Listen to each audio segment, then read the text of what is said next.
여러분 안녕하세요. 네, 어젯밤 잘 주무셨어요? 뭐 얘기를 들으니까 어떤 아티스트는 4시간밖에 못 잤다고 또 하고요. 저도 사실 깊이 잘 못 자고 또 약간 이렇게 생각이 많은 밤이었는데요, 어제. 오늘 이 비평 페스티벌 2016 두 번째 날을 맞이했습니다.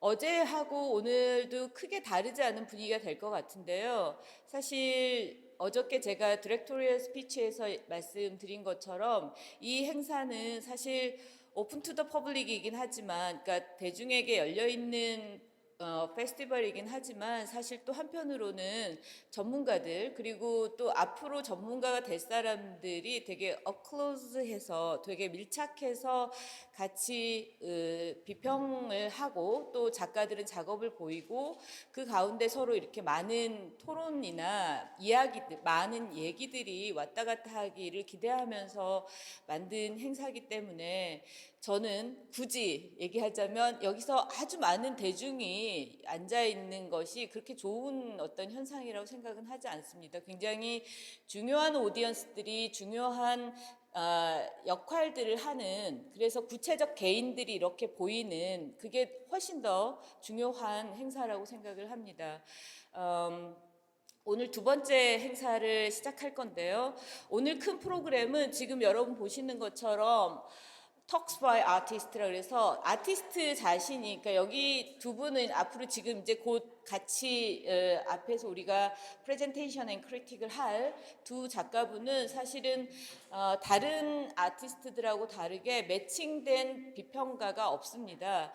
이건 애초에 제가 프로그램을 짜면서 어떤 생각을 했냐면, 한 명의 비평가가 한 명의 작가의 작업에 아주 집중해서 의논을 비평을 해나갈 수도 있지만, 또 한편으로는 완전히 예측 가능하지 않은 오디언스들과 커뮤니케이션을 하는 그런 상황들도 우리가 비평의 하나의 퍼포먼스로서 기대할 수 있는 거 아닌가라는 생각을 했고, 저는 또 한편으로는 제가 모더레이터 역할을 하지만 또 한편으로는 인터벤션하는, 개입을 끊임없이 어떤 상황과 작가의 생각과 또 다른 오디언스와 오디언스 사이를 개입하는 그런 일종의 액터, 행위자로서 역할을 할 수 있다고 생각을 해서 이 두 분은 특별히 다른 세션으로, 성격이 다른 세션으로 모셨습니다. 곧 시작할 건데 홍영숙 작가하고 서수영 작가를 제가 공개 비평 세션에 넣었고요. 이 세션이 끝나고 나면 어제 준 양이라고 하는 오스트리아에서 활동하고 지금 여러 나라에서 돌아다니면서 작업을 하고 있는 작가의 키노트 스피킹을 들었었는데요.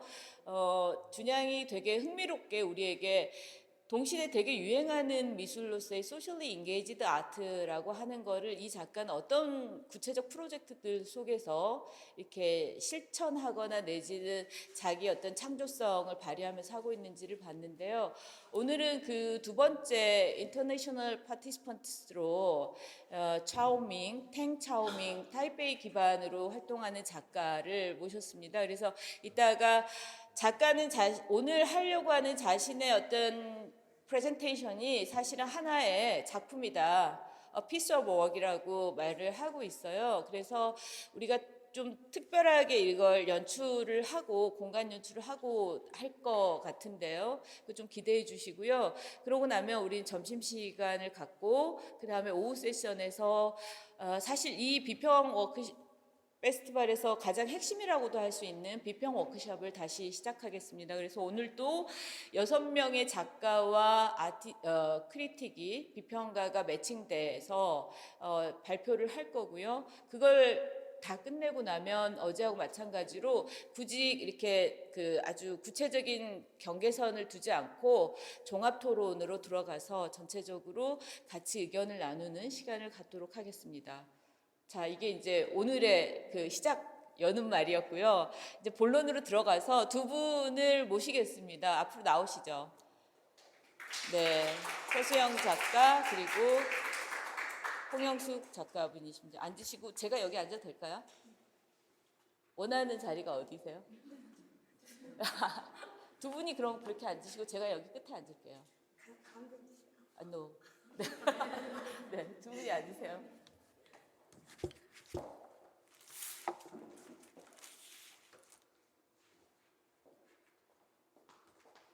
그러면 일단은 저는 옆에서 모더레이터고요. 그 원하시는 대로 그 작품을 일단 우리가 모른다는 전제 하에서 프레젠테이션을 해주시면 좋겠습니다.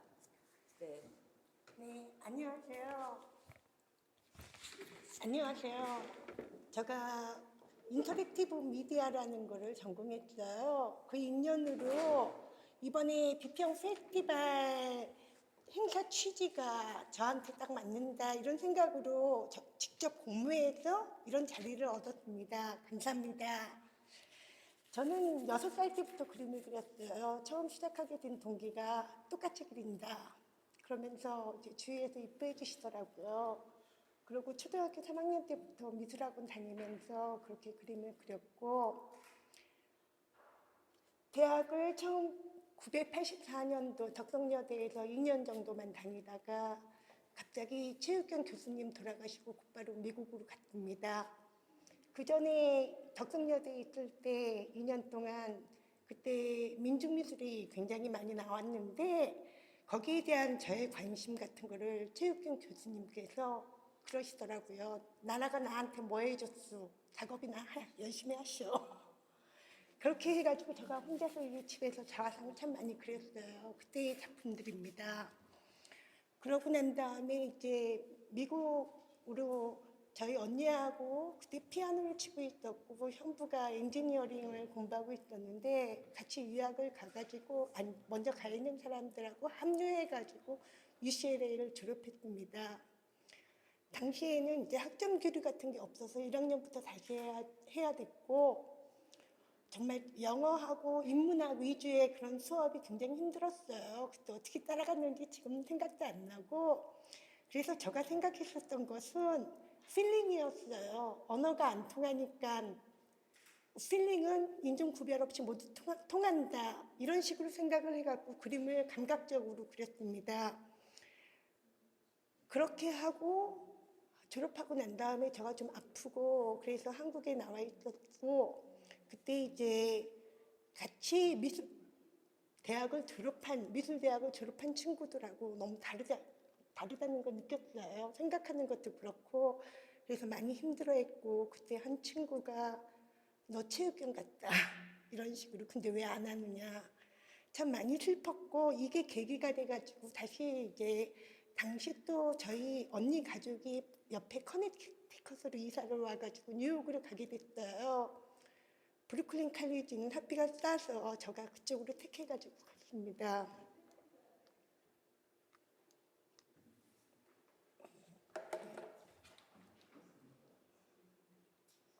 다음 이미지 옮겨주세요. 네, 처음 브루클린 칼리지에서 이 작품을 갖다가 한국에서 슬퍼가지고 애들은 잃어버렸다 이런 기분으로 작품을 했었는데 당시 지도 교수님하고 전부 이런 식으로 비평을 했어요. 우리는 그때 주자오 키프라고 저를 그렇게 불러주시더라고요. 그래서 그러고 그때 유학생 신분이었는데 장학금도 받고 방학 때마다 이제 버몬트 스튜디오 센터에 보내주셨어요. 그래서 그 다음 이미지 부탁합니다. 이게 좀 심리적으로 안정이 되니까 이런 좀 화려한 그림들이 나오기 시작했습니다.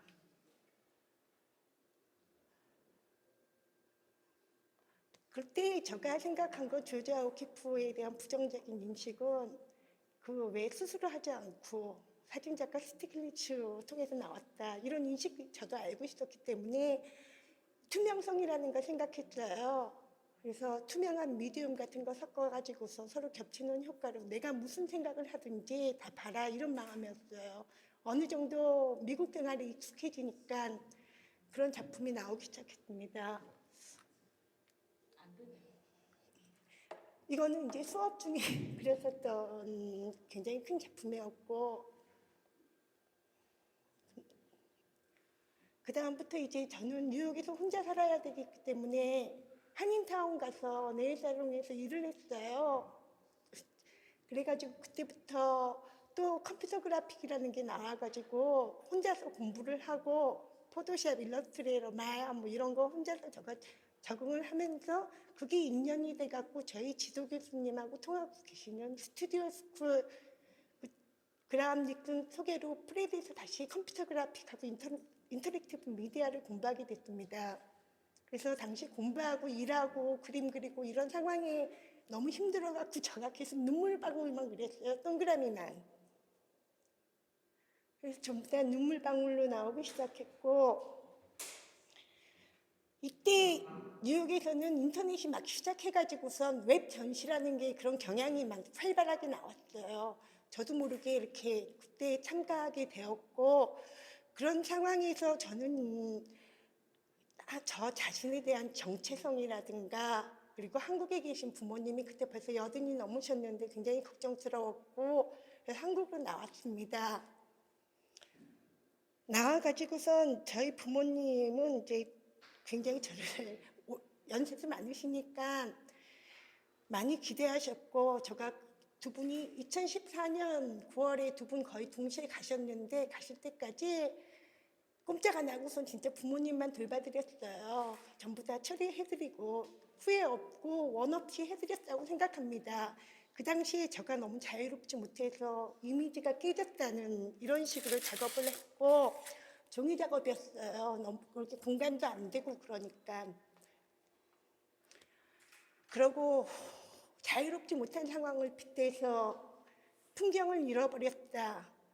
이런 식으로. 그리고 또 하나는 그런 식으로 작업을 하고 계속적으로 투명성이라는 거 생각해갖고 이런 작업들 많이 하고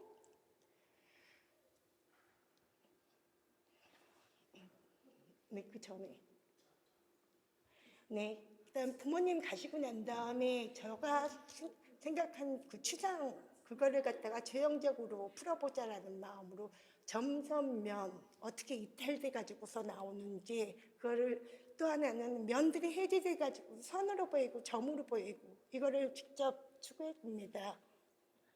그 다음에는 점점 이미지가 들어오기 시작하는데 제가 사회 이웃들하고 겪으면서 하고 싶은 이야기들 좀 우리 싸우지 말자는 뜻으로 높은 자리라든가 뭐 좀 겸손해지자 낮은 자리 서로 울리고 터진다 이런 음표 같은 거 이런 단순한 도형부터 시작했어요. 그리고 이거는 아주 굉장히 큰 작품인데 제가 기본적으로 굉장히 활달해요. 그래서 좀 제스처 페인팅 같은 거 그런 거 많이 했었거든요. 그런 거 생각해가지고 작업을 했고 또 하나는 이제 하면서 한국 사회에서 제가 적응하면서 느껴지는 질문이라든가 그런 느낌표 이런 거 솔직하게 기본 형태 속에서 작업을 하면서 하고 이거 골뱅이, 인터넷 이메일 이런 심플한 도형을 먼저 생각하면서 작업을 하다가 다음부터는 점점 이제 지금 현재는 민화 같은 거를 컴퓨터로 응용을 해가지고 작업을 하고 있어요. 서로 섞어보고 그러면서 다가호라고 좀 집집마다 아주 뜨거운 여름 용감하고 씩씩하게 살아보자 이런 마음으로 그러고 다음에 뭐 이거는 최근에 하고 있는 작품이고 단청 모양의 그거를 이미지를 가지고 이제 그 에그 템페라 뭐 바니쉬 이런 걸로 계속 하면서 최근에 이런 작업으로 계속하고 있습니다. 앞으로도 계속 그런 식으로 작업을 할 것 같습니다. 감사합니다. 네. 그러면 지금 홍영수 작가 작업을 아주 짧게 사실은 작업을 보면 말씀을 들었는데 작업 오리지널 작품도 보고요. 근데 또 동시에 그 홍영수 작가의 일대기를 또 쫙 이렇게 들은 것 같은 그런 느낌이 좀 들어요. 이 독특한 대화법이 좀 저는 흥미롭다고 생각을 하는데 그건 이따 좀 말씀을 나누기로 하고요. 바로 이어서 서수영 작가 작업을 보기로 하죠. 네, 거기 그거 쓰셔도 될 것 같아요. 거기 그 앞에 거. 네, 네.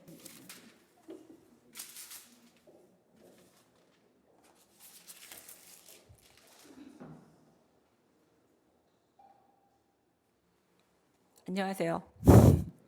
서수영입니다.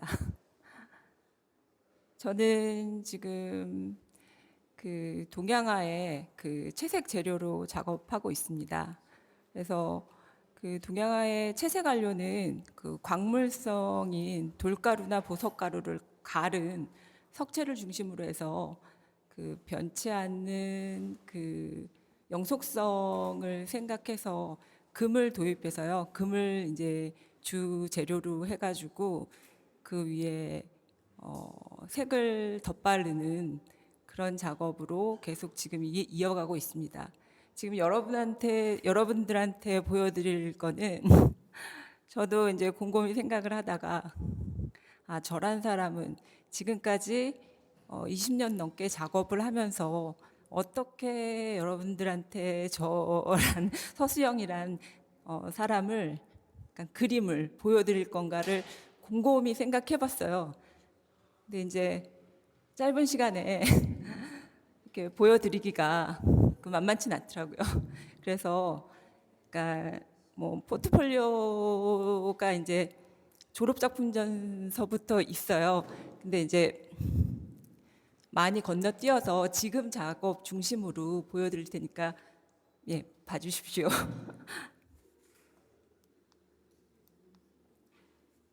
저는 91년도서부터 작업을 했고요.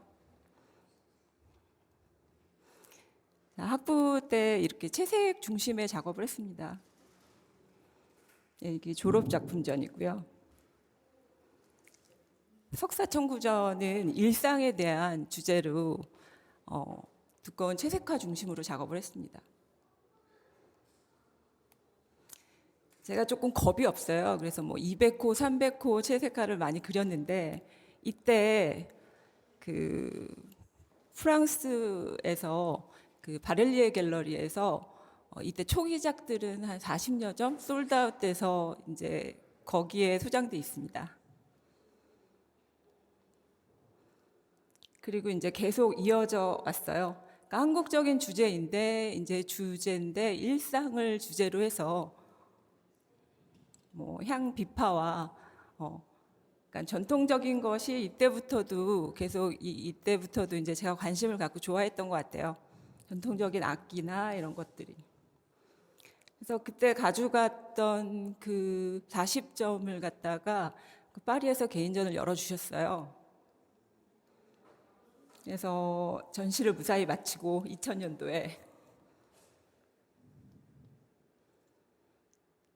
그리고 결혼을 하고 2002년도에 아트사에 대해서 전시를 했습니다. 그리고 이제 결혼을 한 이후에 좀 더 생각해 봤어요. 일상을 주제로 제가 채색 작업을 하고 있는데 정말 나는 이 나라에 태어나가지고 채색 작업을 그러니까 채색 작업을 계속 진행해 왔는데 내 거는 도대체 뭘까? 그리고 한국적인 그림을 그러니까 나란 사람이 한국적인 그림을 그렸을 때 어떤 식으로 연결돼서 이제 표현이 될 것인가 해서 고민을 하다가 보니까 이렇게 책을 들여다보게 됐고 우리 전통의 한국적인 전통 회화를 쭉 지켜보니까 빅3가 있더라고요. 고구려 벽화, 고려 불화, 조선 초상화 이렇게 이어지는 그런 회화를 보고 그럼 이렇게 이어져 왔는데 거기 공통 주제가 공통 재료가 석체와 금이더라고요. 그래서 그 재료로 그럼 내가 내 그림을 표현할 수 없을까 이런 것을 고민하다가 이제 그림이 좀 달라지기 시작합니다. 그래서 메디아트 갤러리에서 작은 전시회를 했습니다. 인물 전시회를. 금을 모노톤으로 해서 금과 먹을 상생시켜서 표현했습니다. 주제는 황실을 테마로 잡았고, 그러니까 민화나 여기 민중적인 그림들이 많이 있는데 우리나라의 고급 문화에 대한 관심, 그다음에 작업하는 작가는 많지 않더라고요. 그래서 저는 그쪽에 포커스를 맞춰서 전시를 하고 그림을 그리기 시작했습니다. 왕신을 테마로 제 그림은 그냥 보시는 그대로예요. 보시고 느끼시는 저 왕비와 왕을 그렸고 그래서 뉴욕에서 또 아트게이트 갤러리에서 전시를 했습니다. 2007년도에. 민속촌미술관에 소장돼 있고요. 한국미술관에 소장돼 있고, 여기 롱선 아트 스페이스랑 상이 있는 갤러리인데요. 인연을 갖고 2008년도, 12년도에 이제 초대를 받아서 전시를 했습니다. 네, 그 와중에 이제 7년의 건에 걸친 박사 과정을 무사히 마치고 2009년도에 이제 동덕 아트 갤러리에서 전시를 마쳤고요. 이제 계속 이 왕비와 뭐 왕에 대한 이미지, 이제 실존 인물이 없기 때문에 그 당시에는 사진이 남아 있는 재료, 그 다음에 이제 왕비에 대한 사진은 더더욱 없었어요. 그래서 이제 이 실존 인물은 아니고 제가 느꼈던 왕비의 이미지를 형상화해서 표현했습니다. 그래서 2010년도에 제가 참 운이 좋은 편이에요. 이렇게 어플라이를 하면 잘 돼요. 그래가지고 그 경기문화재단에서 지원 받아가지고 한병원 미술관에서 초대 받았습니다. 이때도 연속적이에요. 이제 한국적인 이미지, 인왕제속도나 겸재정선의 금강전도를 가지고 재해석해서 표현해봤습니다. 2012년도에 전에 이제 8년도에 상해 갤러리에서 그 전시를 했는데, 그러니까 왕의 이미지, 그 진시황이나 뭐 자이태우나 이런 이미지 가지고 전시를 했고요. 2013년도에 이제 공아트 스페이스에서 왕비 이미지 인물로 전시를 했고, 그리고 같은 해 한국미술관에서 용인에 있는 한국미술관에서 용인문화재단 지원으로 전시를 했습니다. 2015년도에 영은미술관에서 입주작가로 9기로 있으면서 작업을 아주 엄청 추워요. 그래가지고 작업을 6개월 동안 있으면 작업했습니다. 이때는 종이 작업을 하고, 이제 전의 왕실의 이미지에 매여 있지 말고 지금의 현실과 현대적인 이미지를 어떻게 접목시킬까를 고민하다가 지금에 있는 경복궁이나 덕숭의 이미지를 왕비와 이렇게 왕과 그다음에 현대인을 이렇게 접목해가지고 표현했습니다. 태극기의 이미지와. 그리고 이제 지금이에요. 지금 이제 왕실의 봉황, 불사조의 이미지, 영원히 죽지 않는다. 그다음에 이제 소나무의 길상적인 주제를 가지고 지금 4m 정도 되는 그림 그리고 있습니다. 지금도. 그리고 이제 어제 서포먼트 갤러리, 방배동에 있는 서포먼트 갤러리에서 이제 오픈을 했는데요. 자, 이런 주제로 그 전시를 하고 있습니다. 그러니까 저는 지금의 작업은 지금 이렇게 보신 거와 같이 이런 주제로 황실의 이미지를 이렇게 끌고 가는 주제로 이제 계속 지속적으로 작업을 하고 있고요. 그리고 이제 제가 따로 진행하는 게 있어요. 그 고려 미술에 대한 흥미가 굉장히 높고 제가 이제 고려 불화를 좋아하는 편이에요. 금에 대해서 우리나라의 아까 그 빅3에 대한 그림들을 공부하고 연구하다 보니까 자연히 고려 미술에 대한 관심이 높아지게 돼 있더라고요. 그 한국화를 전공하는 사람들은. 그래서 이제 금박과 금리를, 금분을 어떻게 하면 조화롭게 쓸 수 있을까의 해답이 고려 미술에 나와 있어요. 그래서 제가 박사과정 2006년도서부터 한두 해에 걸쳐서 계속 지속적으로 한 1년, 2년간에 걸쳐 고려 미술을 계속 그려내고 있습니다. 그래서 이제 수월가늠도의 현대적인 도상, 그 도상의 이미지는 그대로 가지고 있고 그것을 재해석해서 우주의 이미지와 현대의 이미지를 접목시켜가지고 그 옛날에 썼던 그대로의 전통 방식으로 재현하고 있습니다. 이거는 이제 미르카 생명의 연산도인데요. 일본에 있습니다. 그러니까 원화는 일본에 있고 2010년도에 국립중앙박물관에서 이게 한 100여 점이 들어왔어요. 그래서 700년 만에 우리나라에 온 세계에 한 160점이 있는데 100점이 이제 들어왔어요. 네, 들어온 것을 보고 한 달 동안 전시하는데 제가 한 보름 정도는 갔던 것 같아요. 그래서 계속 보면서 재밌네 이렇게 느끼면서 그러고 계속 진행하고 있습니다. 작년에 그래서 지금 이게 7m 20에 3m 50이에요. 작년에 이거를 2년 정도 걸쳐서 2점을 완성을 했는데요. 요 같은 사이즈입니다.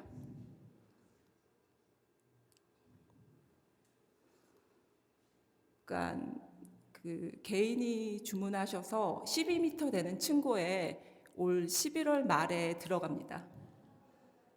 그러니까 4층을 터서 네.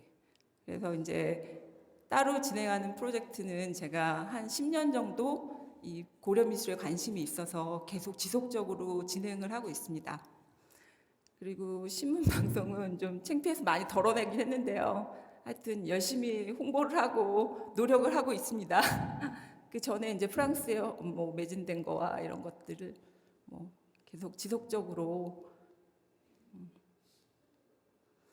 그래서 그리고 단행본으로 이제 금에 대한 이야기를 한 권을 책을 이제 논문 쓴 것을 중심으로 해서 했고요.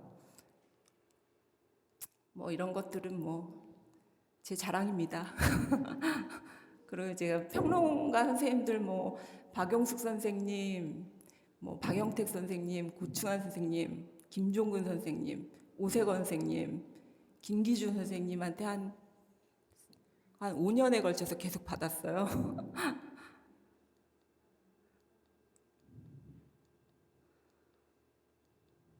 그리고 반인정 선생님, 그다음에 김상철 선생님, 뭐 박소민 그 큐레이터님, 뭐 영은의 이지민 학예실장님 등한테 받았습니다. 그래서 다음 전시 때는 강수미 선생님이 꼭 써주시기를 간곡히 부탁드립니다. 뭐 굉장히 짧지만 저의 20년이에요. 예쁘게 봐주세요.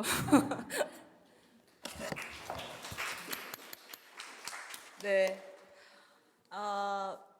두 분의 프레젠테이션을 보면서 제가 그 가장 구체적이고 강하게 든 생각은 사실은 이건 이제 프로포저를 받았을 때부터 가졌던 생각인데요. 우선은 반성입니다. 반성.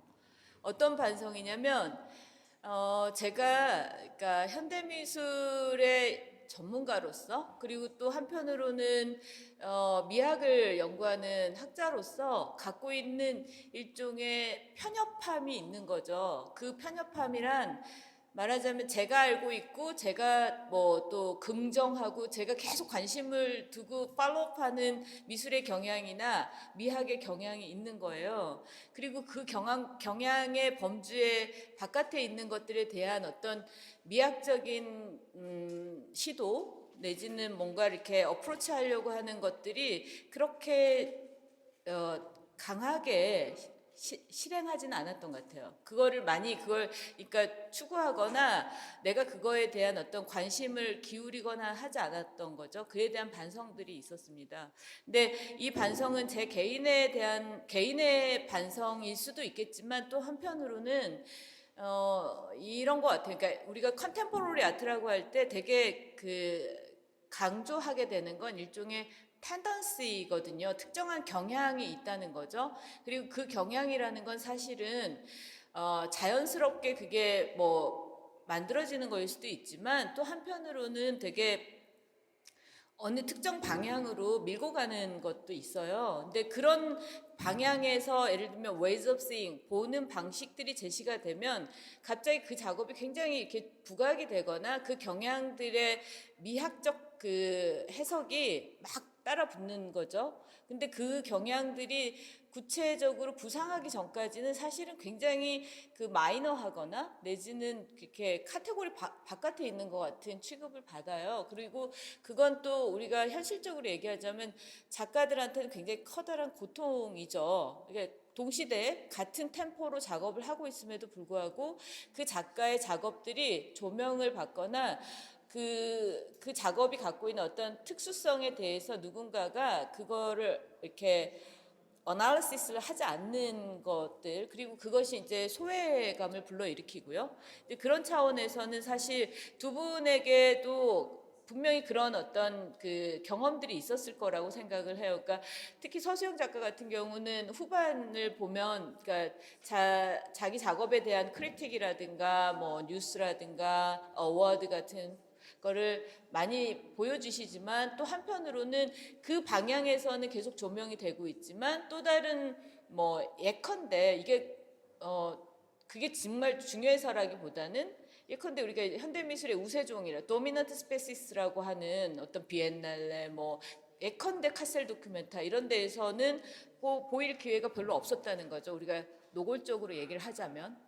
그런데 저는 보면서 그 생각이 잠깐 들었어요. 제가 지난번 열린 카셀 도큐멘타에서 굉장히 재미없다고 봤던 세션이 하나 있어요. 인도 작가, 여자 작가 작업인데 이렇게 계속 이렇게 그 인도 토착적인 그 방식으로 이렇게 드로잉들을 수천 장을 해가지고 그걸 이렇게 쇼케이스에 쫙 이렇게 그 진열해 놓은 뭐 레터랑 같이 그런 작업들이 되게 중요한 작업으로 그 카셀 도큐멘타에는 들어와 있었거든요.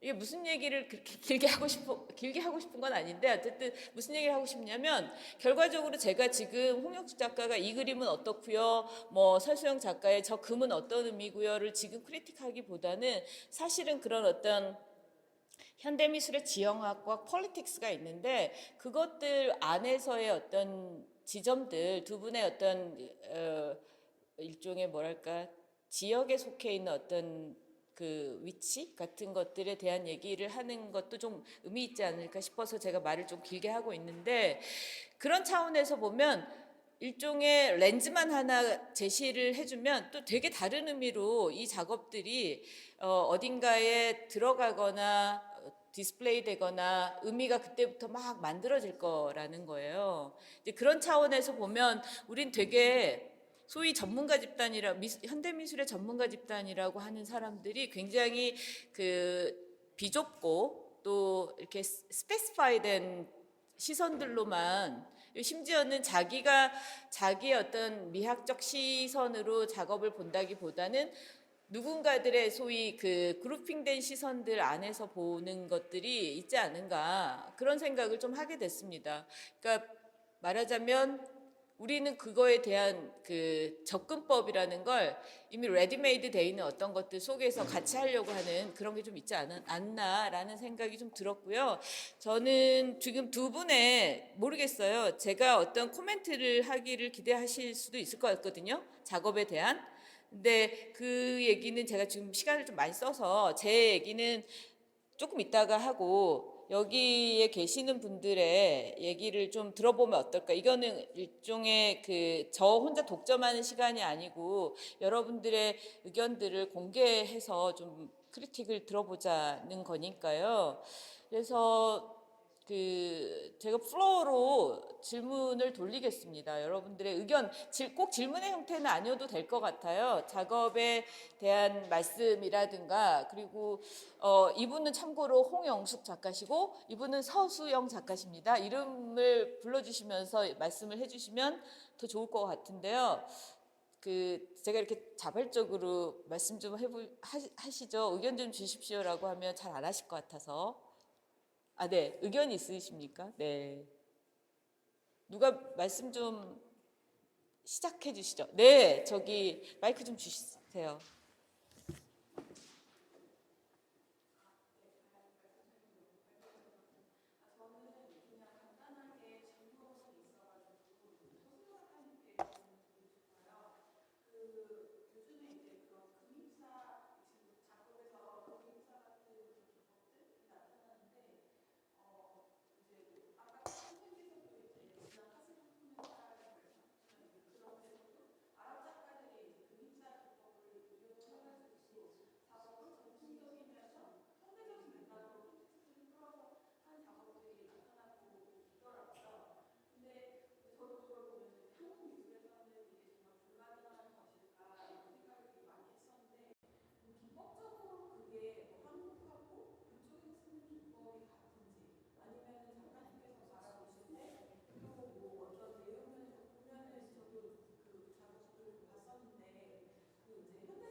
네, 바이크 쓰시죠. 옛날 2세기경부터 중국과 이집트, 그러니까 서양의 금의 흐름과 그 중국, 동양의 금의 흐름이 있어요. 금박의 흐름. 그게 논리는 아주 간단해요. 얇게 펴서, 최대한 얇게 펴서 0.05mm로 얇게 펴가지고 사람의 손으로 두드리는 게 제일 얇아요. 그래서 펴가지고 그걸 얼마나 많이 도포하느냐에 그거를 가지고 이제 동서양이 거의 경쟁하다시피 했거든요. 그리고 그 금이라는 게 사실 많이 나는 건 아니잖아요. 그래서 지금 전 세계 금의 총 생산량이 그거를 이제 논문을 쓰다 보니까 알게 됐는데 그게 얼마 정도 되는 줄 아세요, 여러분? 그게 그 아시면 굉장히 좀 허무하세요. 그 올림픽 경기장 수영장에 있는 그 정도의 양이에요. 그러니까 생각보다는 굉장히 적어요. 그래서 우리가 그러니까 현금화 시켜가지고 유통을 시키는 것 같아요. 제가 지금 말씀드린 거는 2009년도 기준입니다. 지금 16년도니까 조금 더 늘어났을 수도 있는데 그렇게 많이는 아닐 것 같아요. 왜냐하면 이제 2009년도까지의 양이 그 정도니까 그 이후의 양도 그 채굴하는 양이 그렇게 작고 그래서 이제 동서양이 그렇게 이제 발전되어 왔는데 그 논리는 굉장히 간단해요. 왜 그렇게 싸 발랐냐 하면 그 중요한 그다음에 그리고 금이 변하지 않으니까 과시용 내지는 영속성을 가지고 있으니까 그거에 대한 의미를 둬서 그렇게 발랐거든요. 그래서 회화에도 나타나고 이제 뭐 그렇게 이집트를 전부 아니면 뭐 수장할 때 이렇게 쌌다던가 뭐 이렇게 그런 형태로 나타났거든요. 그래서 가치를 이제 권력자가 둔 거에 금은 항상 쫓아다녔어요. 그래서 이제 전통 회화에서는 그렇게 나타났는데 그게 이제 아름다워 보이고 좋아 보이니까 그 가치를 두고 현대 작가들도 계속 작업을 이어오는 것 같아요. 그래서 저도 그 금이라는 안료 자체로 봤을 때 그 변색이 없고 그걸로 표현해가지고 그거가 유지된다는 건 굉장히 매력적인 거거든요, 화가한테.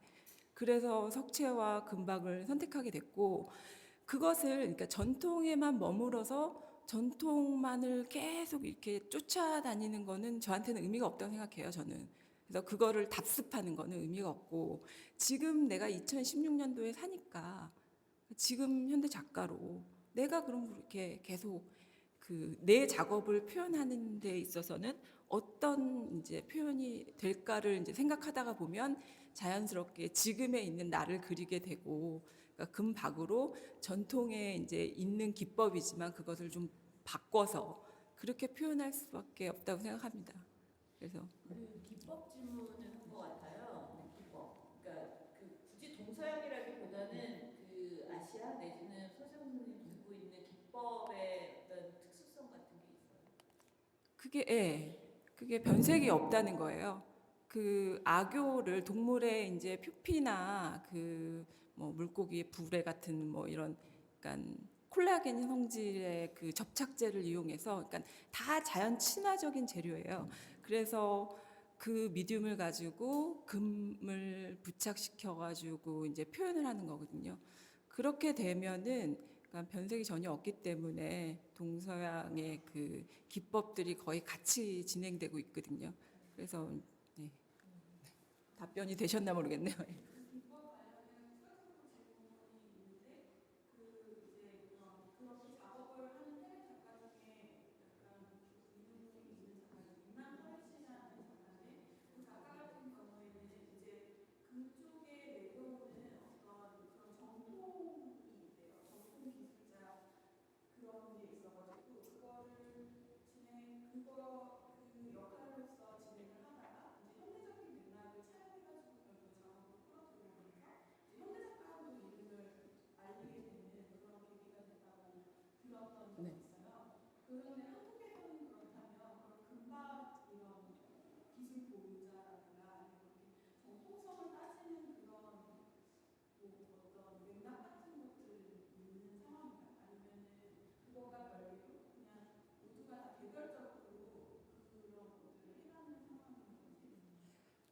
지금 제가 말씀드렸듯이 고구려 벽화와 고려 불화, 조선 초상화에 금박이 쓰여 있어요. 금박과 금리가 너무 이렇게 교본처럼 나와 있어요. 그러니까 전통회화에서 그것을 보고 현대화 시켜서 작업을 많이 하시는 분들이 많지는 않은 것 같아요. 근데 이제 개별적으로 진행을 하고, 그리고 이제 금박 작업을 하는 분들이 또 하나, 일본에서 16세기부터 일본은 그 방 하나를 이렇게 쌓는 에도 시대 때부터 그런 그 문화가 있거든요. 금박에 대한 문화가 아주 치밀하게 이렇게 수도하는 것처럼 이렇게 싸바르는 그런 것들이 있어서 일본에서 배운 분들이 또 이렇게 진행을 하고 계시고 한 것 같습니다. 네. 근데 저처럼 먹과 이렇게 대비해서, 그리고 저는 좀 금을 터프하게 쓰는 편이에요. 그래서 한국적인 이미지를 그런 식으로 이렇게 접목시켜가지고 표현하는 작가는 제가 유일하다고 생각합니다. 네. 홍명수 작가 작업에 대한 얘기를 좀 나눌 수 있을 것 같은데요. 어떤 분이 얘기를 좀 해주실래요? 의견을 좀 듣고 싶은데요. 잘 시켜도 될까요?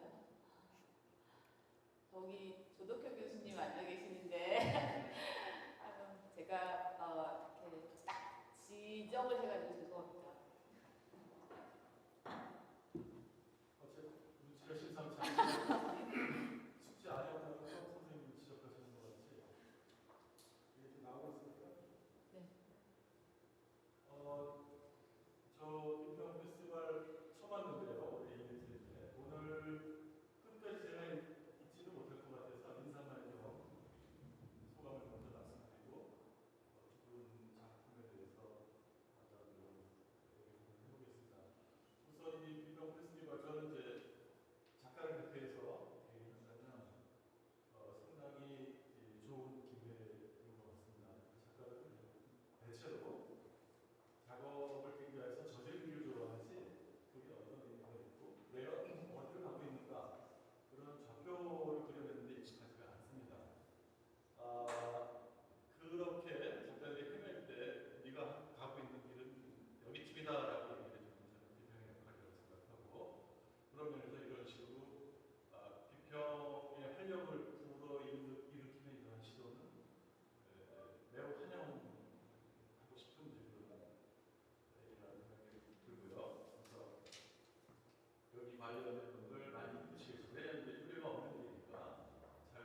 네. 조덕현 교수님 말씀, 제가 이렇게 그 직책을 얘기해가지고 이게 이제 또 말의 권위가 막 그 강요될 것 같아. 그런 의도는 전혀 아니고요. 또 지금 앉아 계신 분들도 다 이렇게 소셜 포지셔닝을 하자면 또 다들 어떤 타이틀들이 있는 거니까 그렇게 제가 호칭을 부른 거는 그냥 흘러 들으시고요. 기왕의 얘기가 나와서 지금 우리가 이 두 분의 그 프레젠테이션을 10시 15분쯤에 시작을 했어요. 그래서 15분 정도 더 쓰겠습니다. 지금 이 얘기가 사실 아주 그러니까 중요하게, 그러니까 우리는 이런 거 같아요. 여기서 어떤 인사말을 하자고 이런 게 모인 게 아니고 그러기 위해서 이 많은 노고를 들이면서 이런 장을 연 건 아니니까요. 그런 얘기들을 구체적으로 하는 것이 사실 되게 필요하다고 생각을 해요. 근데 이렇게 말씀을 드리니 굉장히 두 분이 또 갑자기 저 인간이 무슨 얘기를 하려고 저렇게까지 서두가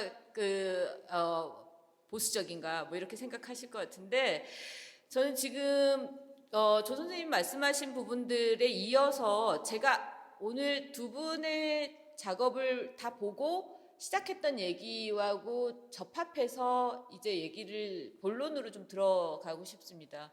무슨 얘기냐면 앞에서 제가 반성을 얘기를 했는데요. 그건 이제 말하자면 아트 크리틱으로서 그리고 에스테티션으로서 제 반성인 것이고 현대미술의 어떤 이면을 그러니까 현대미술이라는 컨템포러리 아트라는 것도 어떤 정해진 캐논이 있는 게 아니기 때문에 우리가 굉장히 많은 가능성들을 사실은 발명하는 것 그게 오히려 가장 중요한 부분일 텐데 아까 제가 레디메이드라는 말을 썼던 것처럼 시각이 기성화되어 있는 아니면 이미 어디선가 유통된 것들에 대해서 우리가 자꾸 편승하는 건 아닌가라는 반성을 한 거지만 또 한편으로는 그렇기 때문에 누군가들이 그 컨템포러리 아트에 기대하거나 내지는 그 범주에 있다고 생각하는 어떤 것들이 또 분명히 있는 거죠. 그게 뭐 문법으로 있든 아니면 이미지들의 어떤 유사성으로 있든 일종의 가족 유사성 같은 게 있는 거죠. 이제 그런 차원에서 보면 이 작가가 어떤 기법을 쓰거나 어떤 맥락을 갖고 있거나 왜 하는가라는 건 굉장히 중요한 것 같아요. 그리고 거기에 얼만큼 인텔서티를 가지고 강도를 가지고 접근하는가 이것도 이제 사실은 그러니까 진지한 비평가란 사실은 그 부분에 대해서 적당히 타협해주지 않는 것이 또 진지한 비평가의 역할이라고 생각을 합니다. 그러니까 옛날 제가 비평 초기부터 했던 말이 있는데 어떤 예술 작품도 있잖아요. 가까이 집중해서 그것만 보고 있으면 나쁜 작업이 없습니다. 모두 다 사실 인간이 존재 가치가 각자한테 있는 것처럼 모든 작품이 가치가 있고 의미가 있죠. 근데 그것들의 소위 그 전체 속에서 그럼 이 가치는 뭐지? 이런 것들은 비교 차원이나 어떤 평가 차원이 아니라 맥락들 아니면 분류들 속에 있는 거니까 그런 차원에서는 사실 자기 작업에 자기 안으로 들어간 시각만 말고 외부의 시각 그리고 소위 이렇게 렐러티브한 시각들 같은 것들도 사실 좀 필요한 것 같아요. 그리고 그거는 말하자면 사회적 관심일 수도 있고 타인에 대한 관심일 수도 있고 아니면 정치적 이런 관심일 수도 있는데 그런 것들이 결합될 때 일종의 우리가 말하는 진부한 단어지만 보편성이라는 걸 획득하지 않을까라는 생각을 했고요. 이제 그 차원에서 저는 제가 이제 그 서수영 작가부터 코멘트를 하자면 제 궁금증이기도 합니다. 사실 뭐냐면 그 서수영 작가가 예를 들면 그 금박 작업들을 그리고 자신이 생각하는 왕실이라든가 왕비의 이미지 같은 것들을 그리는 차원에서는 전혀 그런 기법들을 가지고 이런 소재 모티프를 그려본다. 충분히 재밌는 작업이라고 생각을 해요. 그런데 고려 불화로 와서는 제가 굉장히 혼란스러운 거예요. 그러니까 제가 분명히 보는 걸로는 고려 불화는 아니거든요. 하고 계시는 작업이 그 초대형 사이즈의 그 작업이 고려 불화라고 말하지만 그 고려 불화가 아니라 그것도 결국은 선생님이 고려 불화라는 걸 어프로프리에이션해서 차용해서 그 차용된 거에다가 우리가 원전에서는 보지 못하는 어떤 작가의 어떤 뭐 그게 상상에 기반했든 아니면 조형예술 훈련받은 거에 기반했든 그런 도상이라든가 그런 표현법 같은 게 들어가 있잖아요. 이제 그런 차원에선 이걸 오리지널로 볼 수도 없고, 그렇다고 전통의 어떤 계속 어떤 그 동시대성을 확보하기 위한 연구로 보기도 조금 애매하고 그렇지 않은가? 이 사람의 작업에, 그러니까 고려 불화라는 것이 이 사람한테, 이 작가한테 어느 지점에서 굉장히 중요한 펑션을 갖고 있지, 기능을 갖고 있지를 잘 이해하기가 조금 어려웠어요. 이제 그 지점에서는 이건 전통의 문제도 아니면 소위 리프로듀스의 문제도 아니면 자기의 창조적 재발견의 문제도 잘, 일단은 이건 논리의 문제를 떠나서 그 부분은 명확하지 않구나라는 생각을 좀 했었습니다. 그리고 그 프레젠테이션 방식과 관련해서는 조 교수님 얘기하셨지만 저는 그거는 개인의 자유라고 생각해요. 그리고 그 다음에 이제 근데 그것이 이제 예를 들면 되게 그 좋은 토큰이냐, 잘 사용할 수 있는 토큰이냐라고 하면 별로 이렇게 그 나이스한 토큰은 아닌 것 같아요. 아주 이렇게 솔직한 얘기를 하자면. 그 다음에 제가 이제 마저 홍영숙 작가까지 말씀드리고 두 분 말씀 또 드릴게요. 홍영숙 작가 같은 경우는 저는 그 생각을 했습니다. 아까도 얘기했지만 어떤 작업도 집중해서 그것만 보면 그것이 갖고 있는 굉장히 이렇게 진지한 의미들 있잖아요. 아니면 말 그대로 진정성, 진실함 같은 것들은 다 있다고 생각해요. 그건 마치 우리 한 명 한 명 인디비주얼들이 존재 가치를 갖고 있는 것처럼 예술 작품도. 근데 이제 그게 이제 묘하게 결합되어 있는 작가들을 만나게 돼요. 개인의 어떤 소위 그 삶과 그 삶 속에서 자기가 느끼게 되는 어떤 감정부터 자기 삶에 대한 어떤 그 무게 같은 것들과 작업이 굉장히 밀착돼 있다고 자기가 인식하는, 이건 되게 중요한 거예요. 그러니까 작가가 그렇게 인식하지 않으면서 작업을 하는 것과 자기가 그걸 인식하면서 작업하는 게 조금 다른데요. 저는 홍영숙 작가 같은 경우는 자기가 그걸 인식하면서 자기 삶이 예술이다라고 하면서 막 투영해가는 그런 상태는 아닌 것 같아요. 그러니까 굳이 그 메커니즘을 설명하자면 작업에 자기를 계속 투사하는 거죠. 자기 삶을.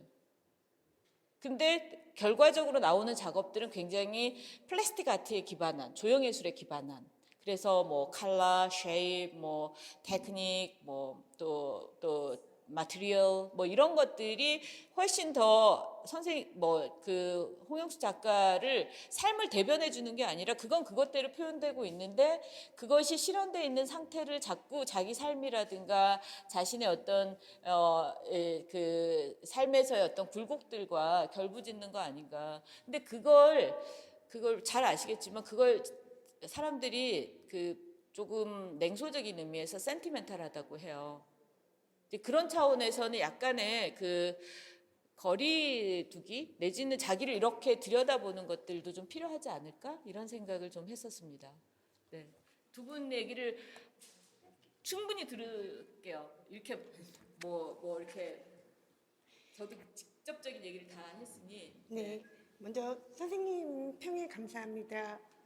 제가 어떻게 하다 보니까는 그렇게 좀 떨어지는 상황에서 진짜 혼자만의 세계에 굉장히 갇혀 있는 그런 시간이 많았어요. 그래서 선생님이 평하신 것처럼 그렇게 나왔고 처음부터 어려서부터 저는 뭐 작가가 되겠다 이런 마음보다 그림이 무작정 좋았어요. 그리고 책 보고 자유롭고 이뻐해주고 그러니까 그림을 그렸고 입시 때 만난 작가가 있는데 저를 작가를 만들겠다고 좀 반협박식으로 그런 식으로 밀어붙이신 분이 계세요.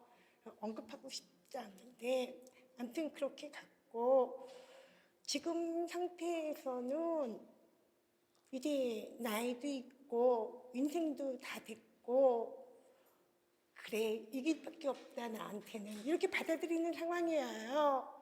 그리고 제가 너무 자아가 강하다 이런 소리도 많이 듣는데 이제는 저 자아도 풀어질 그럴 시기가 됐다. 선생님 말씀처럼 저 삶이 아름답지는 못하겠지만은 아름답게 살자 노력하겠습니다.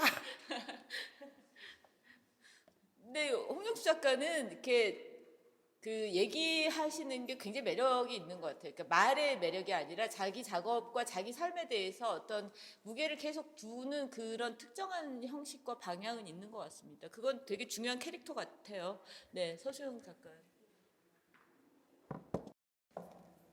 먼저 강수미 선생님이 말씀해주신 그 고려부라에 대한 이해점, 그거는 저는 그거를 저 박사과정 때 2006년도에 그 임모부터 시작했거든요. 그게 왜 시작했냐면 그 수업 중에 있었어요. 근데 그 임모를 시작하면서 그 전부터 금에 대한 작업은 계속 지속해 왔는데 임무를 시작하면서 거기에 정말 어마어마한 기법이 있더라고요. 숨어져 있더라고요. 그거를 만나게 되고 임무를 하면서 제가 기법적으로 또 재료를 쓰는 거나 이런 거가 굉장히 넓어지고 깊어졌다고 생각해요.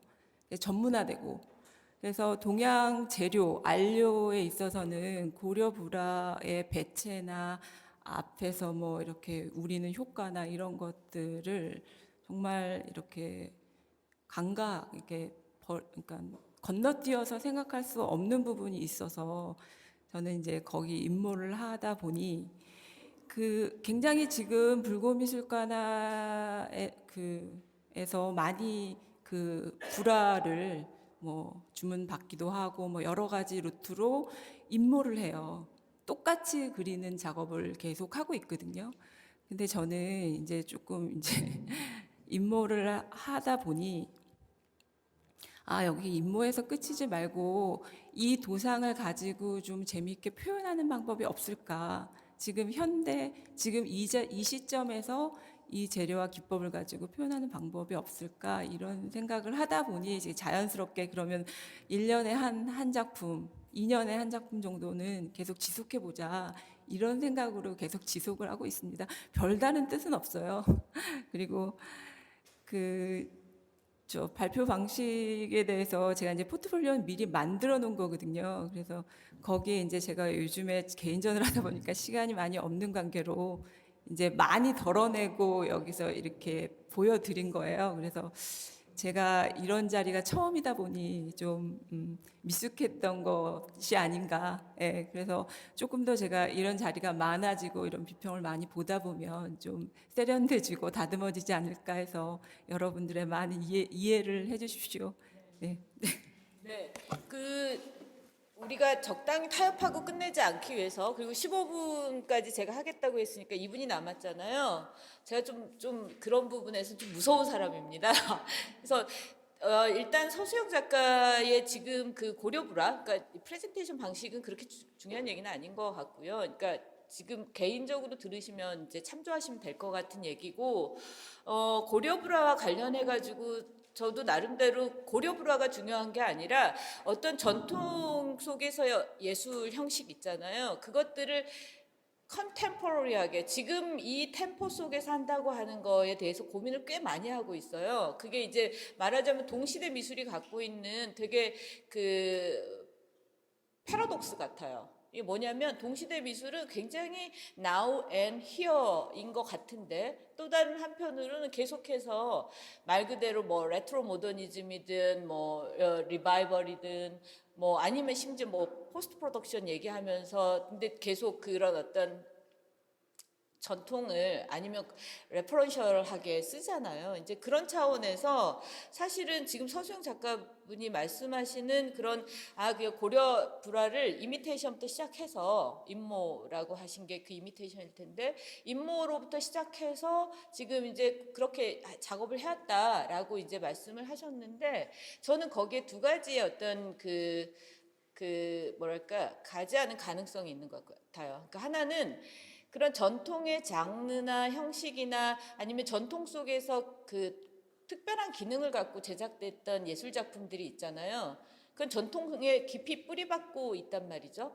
그렇다면 그것이 전통 속에서 어떤 기능을 했거나 메커니즘 속에 있었는지라고 하는 게또 서수영 작가가 지금 그 고려 불화라고 하는 걸 작업할 때는 되게 중요하게 고려해야 되는 부분인 것 같아요. 근데 제가 아까 혼란스럽다고 한 건 뭐냐면 그런 어떤 전통 속에서, 그리고 굉장히 어떻게 보면 우리가 유물 유산이라고 할 때 갖게 되는 굉장히 그 공적인 차원이 있단 말이죠. 근데 그 공적인 차원이 갑자기 프라이빗한 차원에 내 주관적 표현, 내 예술적인 어떤 시도, 이런 식으로 옮겨져 있는데, 그 옮겨져 있는 상태가 잘 이해가 안 가는 거예요. 그러니까 과거에 있는 어떤 거를 차용해 와서 자기 작업에서 쓴다, 모티프를, 그런 차원보다 처음에 강조하실 때 이제 고려 불화라고 하는 특별한 영역, 그리고 그 문화유산, 전통의 속에 있는 어떤 것들을 가지고 작업하는 걸로 들었는데, 그것이 애매하게 이제 지금 주관적 표현이라든가 내 개인적인 어떤 그 예술적 모티프로 들리면서 이게 혼란이, 두 가지 혼란이 있는데 라고 생각하게 됐어요. 그러니까 그건 뭐 장인의 문제나 무슨 그 뭐 무형문화재 뭐 그런 쪽이 아니더라도, 예술가가 자기가 고려불화를 가지고 탐구한다라고 할 때는 거기서 뭔가 몇 가지 프레임 같은 것들은 유지했을 때만 바로 독창성도 나오는 거 아닌가, 이런 생각이 좀 들었고요. 그다음에 네, 이제 마무리할게요. 홍영숙 작가 같은 경우는 사실 저는 그렇습니다. 아까도 얘기했듯이 자기의 삶이 되게 무겁죠. 모든 개인한테. 그리고 진지하다면, 그리고 그것 때문에 예술을 한다면 그 부분에서 되게 자기를 더 집중적으로 들여다봐도 좋을 것 같아요. 그러니까 어떤 조형 언어에다가 자기를 이렇게 마음을 기댄다, 여기에 표현이 돼 있다라고 타협할 게 아니라, 되게 이렇게 냉혹하죠, 제 용어가. 타협할 게 아니라 거기에서 정말 과연 내가 있는지라든가, 내 감정이, 내 삶이, 내 삶의 어떤 프래그먼트들이 편린이 거기 있는지 같은 것들을 되게 보시면 작업에 어떤 정말 뭐랄까 엑스타시가 생기지 않을까라는 생각이 좀 들어요, 오히려. 네.